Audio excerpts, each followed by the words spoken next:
Hello and welcome back. In this lesson, I'm going to be talking about while loops and an extension to a topic we learned in an earlier lesson called logic gates. Now, before we begin learning, let's review the worksheet from last lesson. Now, let's start off with question 1. Now, we have the first pair of statements here. X is greater than, not X is greater than 6 and X is less than 6, which might be tempting to put yes for because these are opposite symbols, greater than and less than, and we have a not here. But we have to consider the case where x is equal to 6.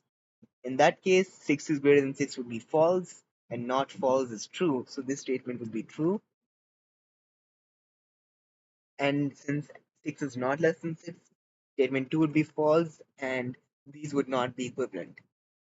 Now, here in question B, we have statement 1, x is greater than 10, and x is greater than or equal to 11. And we have statement 2, x is greater than 10. Now, it might be tempting to say, hold up, if it's greater than 10, it has to be at least 11. So this would ultimately just mean this. But no, that's not the case because I never said that x has to be an integer. So if you have a number like say 10.5, then well, this would be false, but this would be true. So no. Now moving on to part C, we have x is greater than or equal to 5 and x is not equal to 5. So greater than or equal to 5 means it's 5 and everything above that.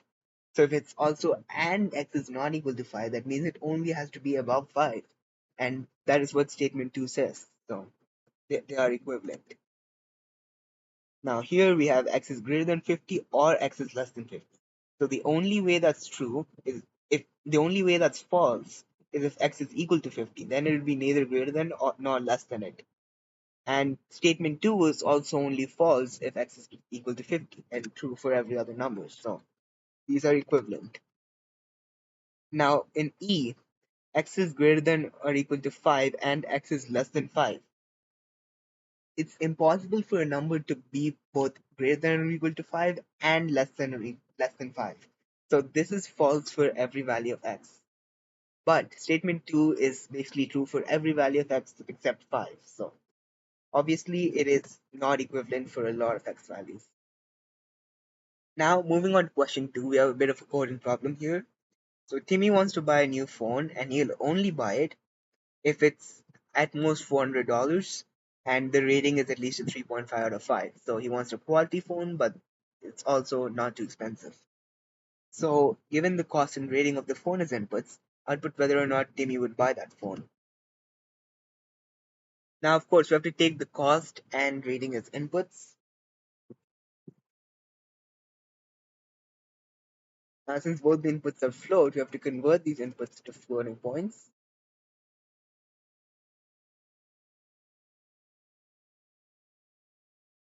And the question said if the cost is at most 400, so if cost is at most 400, so less than or equal to, and if the rating is at least a 3.5. So we have to put the AND gate and put rating is greater than or equal to 3.5. Then yes, Jimmy will buy the phone, or else no, he won't.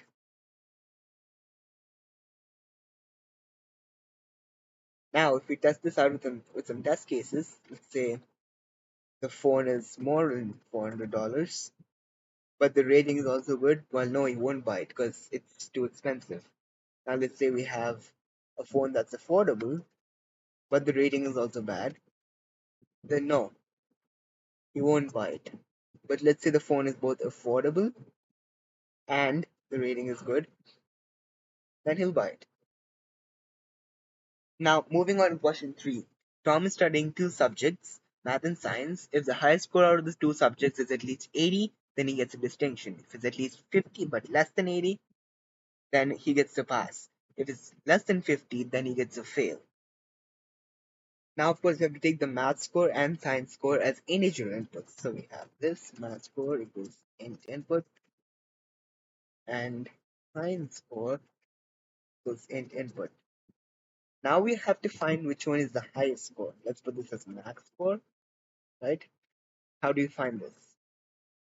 Well, we can put a condition to see which one is higher, and based on that, give it to that, right? So let's say if math score is greater than or equal to science score, greater than science score. So if the math score is the highest score, then the maximum score would be the math score, or else the maximum score would be the science score. If both of them are equal, it just takes one of them. So whichever it takes, it doesn't matter. It just takes the science score. You can invert this as well. It's fine. So then it checks if you get a distinction or a pass or a fail. So for distinction, you need at least 80. So if max score is greater than or equal to 80, then print distinction. Otherwise, if the max score is at least 50, but less than 80, well, if this is false, it has to be less than 80 anyways, so we don't need to put that. If max score is greater than or equal to 50, then we get print pass. Else, it's a fail, because that means you got less than 50. So let's try this with some test cases. So let's say you did well in both subjects. Let's say you got 85 and 92. Then you get a distinction. If you do that well in only one subject, let's say 84, and then you get like 50 or something, well, you still get a distinction because it's based on your highest score. If you have, say, one fail mark and one mark that is in the passing range but not in distinction, well, okay, that okay, yeah, that'll be pass. And if you put like both failing scores, then it's going to be a fail. Okay, so Emily's getting tested for a new disease, and there are two main symptoms, which you can see here. She has both the symptoms. She has a high risk of getting it. If she has one of them, then she has a moderate risk. If she has neither of them, then she has a low risk of getting the disease. Now we have two inputs here. We have the temperature. You can just put that as temp for temperature, and it will be a float input. We're taking it as a float. And then whether or not she has body aches as a boolean. So we have bool input. Now we need to see if the temperature is at least 102.4 and body aches are true, right? Body aches is equals true. Now here's the thing. You're putting body aches equals true. If you think about it, if body aches is true, then the statement is true. If body aches is false, the statement is false. So it would actually be the exact same thing if we remove this. If we just put and body aches, simply that'll work as well. You don't need a condition. So if and body aches, then print high risk. Else if let's say only one of them is true, so we can put temperature is greater than 102.4 or body ache. So if one of them is true, this will return true. We print moderate risk. If neither of those are true, that means all these statements about validated or false, then you get low risk. Now let's try out some values to test this. Let's say you have a high enough temperature and you do have body aches, then you definitely have a high risk. If only one of them is true, let's say you have the temperature but you don't have body aches, then it's still a high risk. If you have, let's say, neither of them, let's say a normal temperature and no body aches. Now wait, why doesn't this work? This is under 102.4 and this is false and it's still moderate risk. Well, this is why it's important to have test cases, so that this kind of situation you can catch and fix it. Now the reason for this is that I'm taking a string and directly converting it to Boolean. This doesn't actually work properly because it doesn't see it as false or true, it just sees it as some kind of text. So how it works is when you convert to a Boolean, an empty string is taken as false and a non-empty string is taken as true. So it took this bool quote unquote false equals true. So how do we fix this? Well, we just have to take it as a string and you say body is equals as string true, right? as simple. Okay, we have to put two signs here, like that. So if we try it again, it indeed works. Now, when we've looked at logic gates so far, we looked at gates that basically take two statements, and based on those two, it evaluated whether it's true or false and whether or not some code is run, right? But in real life, again, it may not always be just two things affecting what we do. It could be three or four or 10 or 50 or how many ever are needed. So we're going to need something to make our code only run if it's based on three statements or four statements or any number of statements. We can't limit ourselves to just two. So this is what this topic is for. So now how can we use these logic gates for more amount of statements if it only takes two inputs? Well, basically we can take the output of one logic gate evaluated and put that into another logic gate. The reason this works is because the output is also a Boolean value, just like the original statements. So if you think about it, we have A and B. Let's say A is true and B is true, and C is say false, right? So if we evaluate A and B, we get the value true. Then true is taken as in brackets A and B, and we take true or false as the evaluation. So if you think about it, this is true if either both A and B are true or C is true. Because if A and B is true, then this would be evaluated as true. So true or anything would just be true. Or if C is true, then this would be true, and same case applies there. And here are some examples.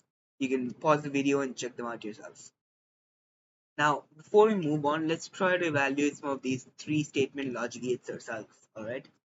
So let's try true and false. So this should be false. Or not false. Right? If you think about it, this would equate to false and this would equate to true.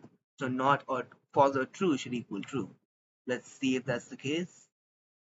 And that is the case. Now let's see, we put this. Let it be false or false, which result in false. There we go. Now, of course, I'd really encourage you to take out whatever IDE or compiler you're using and just try out a bunch of statements. You'll get the hang of it. Now, let's move on to the order of operations in logic gates. Now, if you think about it, whenever you do math, like whenever you solve a normal equation, you don't just go left to right. You do these in a certain order. Now, of course, you might have learned this in the form of, like, say, BODMAS or PEMDAS. Now, order of operations for logic gates also exists. So you don't have to put brackets under everything. So when you're evaluating an expression, you always do not first, and then you do and then or. So if we take the statement, first you do not true. So that comes as false. You get true and false or true. As you can see here, this is what is evaluated. Now if you forgot, we put this hashtag, that means it's a comment. So this does not affect the functionality, it's just like a little note you put. Then this is evaluated true and false, because and comes after not. Then we get false, and then the or is evaluated. False or true equals true. So therefore, true and not true or true would equal true. Now again, for this one too, I encourage you to go to your compiler or IDE or whatever and just try out a bunch of random statements and just get the hang of it. Now let's move on to while loops. Now think back to our real life tasks. How have we done to make it more similar to real life? Well, we first had original code where we just ran it every time once, and then we decided, well, maybe it should depend on some things, and then we went to conditionals and logic gates. Now, what if we want to run that same piece of code multiple times? So let's say you have a huge chunk of code and you want to run it 5 times or 10 times. Are you going to copy paste the entire code that many times? And sometimes you don't even know at the start how many times you want to do it, or you want to do it until something happens. That's where loops are from. So what exactly is a loop? A loop is basically when a chunk of code that runs repeatedly a certain number of times. So it could either be a set number of times, like 5 or 10, or it could be decided by a condition. So, for example, if you're running, you could have either a set thing like I will run 1 mile or 2 kilometers or whatever, or it could be decided by a condition like run until you're tired or something like that. So each instance of this code running is called an iteration. So let's say you do something 10 times. Each time you do it, that's an iteration. So you have the first iteration, then the second iteration, all the way until the 10th. And we have two types of loops: while loops, which we'll be learning in this lesson, and for loops, which we'll be learning in the next. Now, what exactly is a while loop? So a while loop is a type of loop where the program under it runs continuously while a certain statement is true. So it's kind of in the name itself. While loop means it just runs while something is true. So again, if you look at the run example, it could be, I will run while I'm not tired or something like that. So let's say we have an example here. While number is less than 100, number times equals 2, which means number equals number times 2. So the above program just keeps doubling the number as long as it's less than 100. As soon as it's 100 or more, then it'll stop. So if you have 40, it'll do 40 times 2, 80, and then it's still less than 100. So 80 times 2, 160, and then it stops after that. Now let's try to make a simple while loop. So let's say we have a number 0, right? And then let's say while number is less than 10, you print the number, and then you add 1 to the number. And let's see what the result is. It prints every number from 0 to 9, which makes sense if you think about it. So it goes in at 0. So number is less than 10, so it prints 0 and then adds 1. 1 is still less than 10, so it prints 1 and makes it 2. 2 is still less than 10, and that goes on until we reach 9. 9 is less than 10, and it prints 9. 9 plus 1 is 10, and then 10 is not less than 10, so it stops right there. Now you might be thinking, well, yeah, that's cool, but what if the statement under the while thing is always true? Now, welcome to a main problem we have with while loops, which is infinite loops. So, infinite loops basically occur if the statement that's given as the condition just stays as true indefinitely. So, whatever you do inside the loop, it's always true. So, if that's not dealt with, the program will run over and over again infinitely, which could really cause some problems. So, when making while loops, it is really important to make sure that the loop never gets into the situation. Now, of course, don't be scared. Nothing will happen to your computer if you just run an infinite loop in a program that you're making. But let's say you're making like a real site. If somebody accidentally activates one of these, then the site could end up crashing or not working, and you'll have to fix it again. Now, if you want to see like very simply how this will work, well, an easy way to make an infinite loop out of this is just forget to add one every time. So it's a really common mistake. Let's see what happens. It just keeps printing zeros forever without end. And the only way this will stop is if I stop this myself. And if I don't, well, it'll just keep running, you know. And that's not exactly good if you're building a real site and somebody's just stuck on the page forever and you're not there to stop it. Now I'm going to show you a couple of statements that will be useful to help like control your while loop better. They can be used inside the loop. So you have the break statement and the continue statement. So the break statement just abruptly stops the loop and just ends it, which could be useful when dealing with infinite loops. And the continue statement just stops the current iteration and just moves on to the next one. So let me just show you that in action. Now let's see the continue statement in action. So let's say we have a starting number which is 0, and then let's say while the number is less than, say, 25, you want to print, okay, let's say number is less than 10 so it's easier to see them. We're going to print every number except, let's say, the multiples of 3 for some reason. So we can do, of course, the classic print number is 1, but if the number is multiple of 3, then you don't do that and just continue itself. So let's try this. But it looks like we have an infinite loop because it's not ending. So what exactly is the problem? Well, the problem is that we're continuing it without adding to the number. So we just keep giving the same number, right? We keep giving 0, 0, 0, 0, and it's not adding. So it's not approaching 10. So what do you do for this? Is we put the num plus equals 1 right here. Now, if you want 0 to be included as well, we start this at -1 so that by the time it comes here, it'll be 0 and yeah. So let's try this again.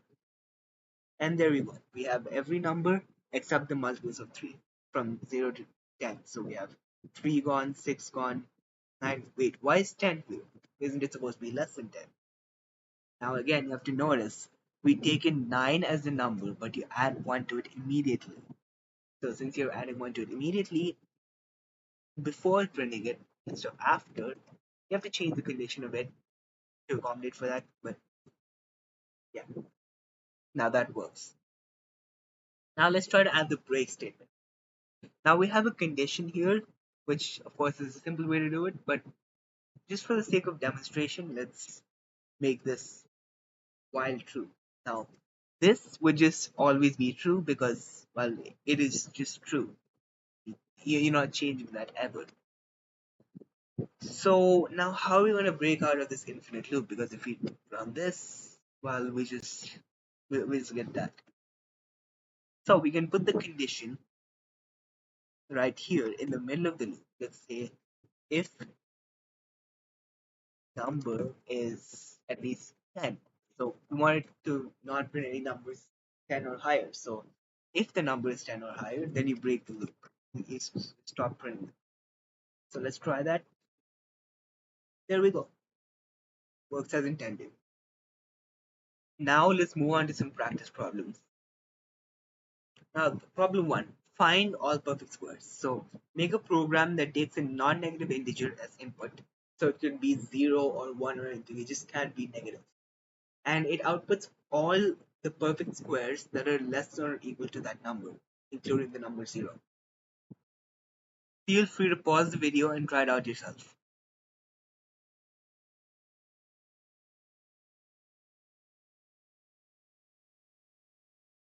Now I'm assuming you had to go at it, so let's just move on to the editor to actually type in the solution. Now, of course, we need to take the number as input. So as you read there, it's a non-negative integer. So you have to take an integer.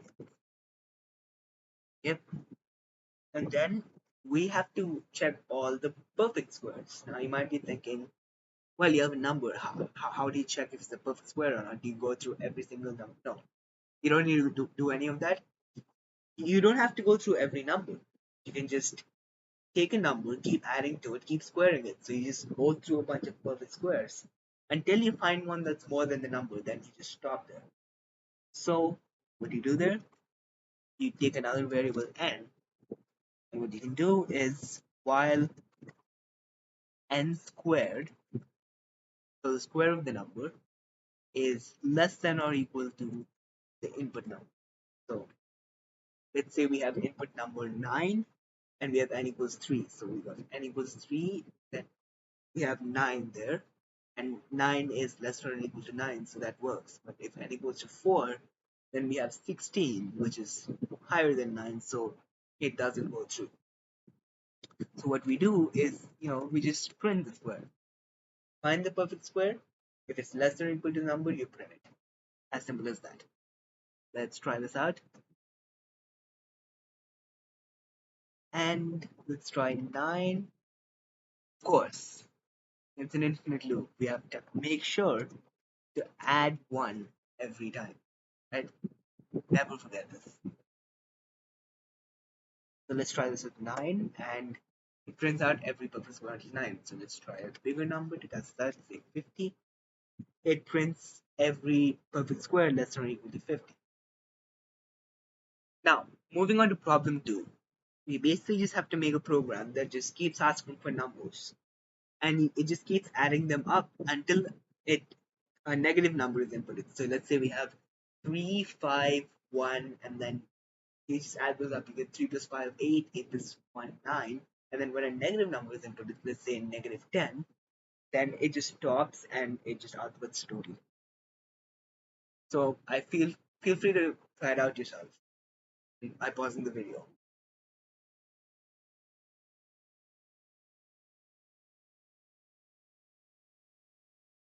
Now I'm assuming you had a go at it, so let's just move on to the solution. Okay, so it's obvious that you need a while loop for this problem, but what do we put as the condition? I mean, whether or not the loop should continue is decided by the input that's taken inside the code. Now for this is what we use the break statement for. So we take while true, which basically just means that it'll always be true and we'll just keep running until some break or something like that happens, right?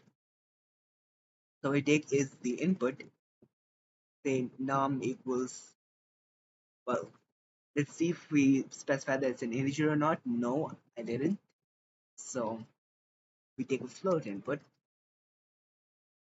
and then if that number is negative, so it's less than zero, we just immediately break the loop. Or else, well, actually, we don't need to put an else here because if you think about it, if the statement is true, then it will just automatically break, and the next part of the code is not seen anyways. So we don't actually need to put an else. We can just put num something. You have to add the number to something, right? So let's just put a variable outside this, and we add the number to that.